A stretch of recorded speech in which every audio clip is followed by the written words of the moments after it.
Splatoon was Nintendo's breakout series of the last generation, sorta like ARMS is this generation. But enough joking around. Splatoon has quickly become a staple Nintendo series, and it isn't too hard to see why. It feeds into a type of games that are very popular today, competitive shooters, and puts Nintendo's own spin on it.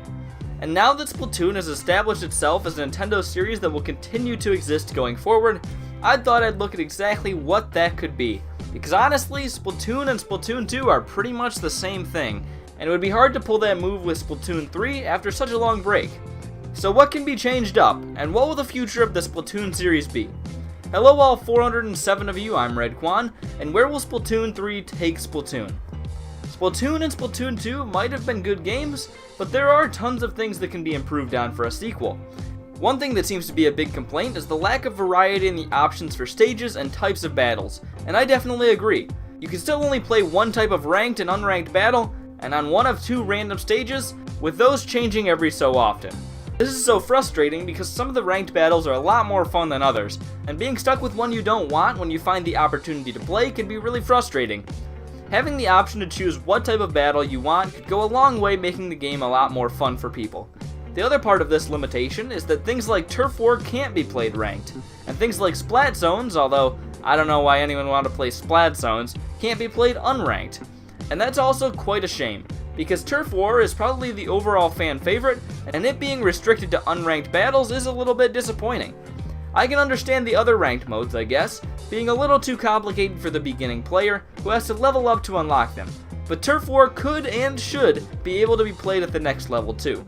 And the course system, which places you in one of two set maps, while not as big of an issue, can still be a little bit annoying when you play the same course like 4 times in a row.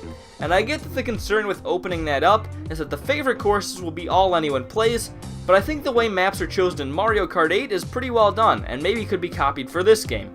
Give a couple of options for players and then pick randomly from those selections. That way your favorite map is still chosen some of the time, while opening up more choices for players.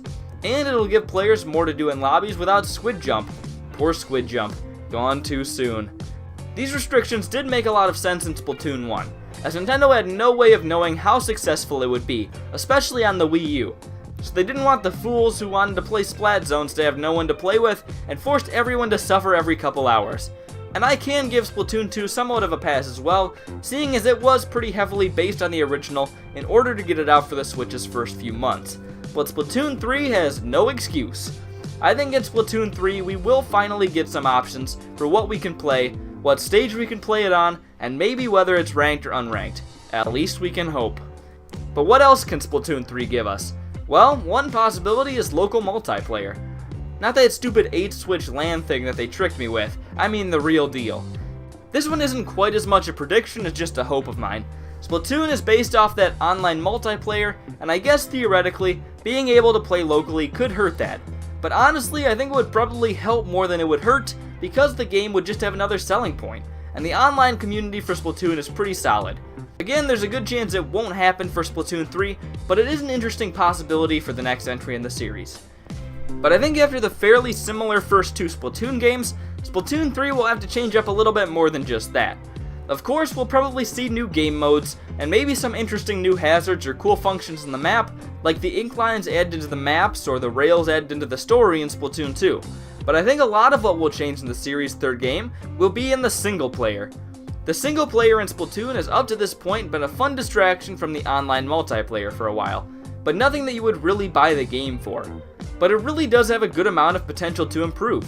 I think the Splatoon 2 Octo expansion gave people a taste of what single player could be if fully developed, but Splatoon 3 could bring something amazing to life in the main game. The single player in the first two games did a good job of making levels feel unique, but it was still usually the standard going along a path and shooting guys. I think Splatoon 3 can make the objectives and the tasks you do to get them a lot more interesting. Getting to the Zapfish at the end of the level worked out for the side objective that the single player was in the first couple games, but after the Octo expansion, I think the Splatoon 3 single player will have bigger expectations to live up to. I think variety in games is really important, and adding a lot of variety in the types of stuff you'll be doing, and not just the features of the levels, would make the story mode in the games a lot more enjoyable. Maybe trying to track down a Zapfish bandit, or trying to gun down an Octoling Zeppelin as the gunner in a fighter plane with a charger, or, you know, something that makes sense. I have no idea where those ideas came from, they're really terrible. But the point is, the Splatoon 3 single player will probably be a bigger focus than it was in the first two games, and hopefully that means a lot more varied and fun setup. So where will Splatoon 3 take Splatoon?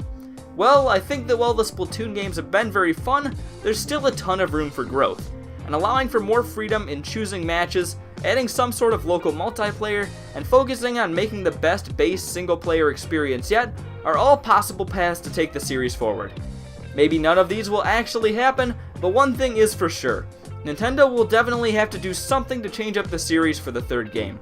Or they'll just toss in a Battle Royale mode because everyone else is doing it. Well, I'm Redkwan.